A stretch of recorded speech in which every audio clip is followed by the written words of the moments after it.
یه تکنیک خوب میخوام بهت یاد بدم برای آروم کردن خودت قبل از یه رویداد بزرگ.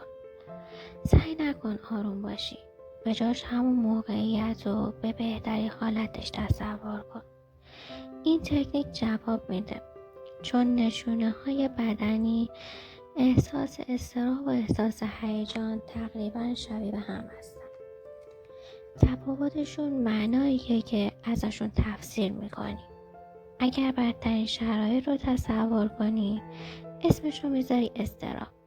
اما اگه بهترین سناریو رو تصور کنی، مغزتون رو شور و هیجان تفسیر میکنه. با اون انرژی که تو بدنت هست نجنگ، به یه چیز کاربردی تبدیلش کن.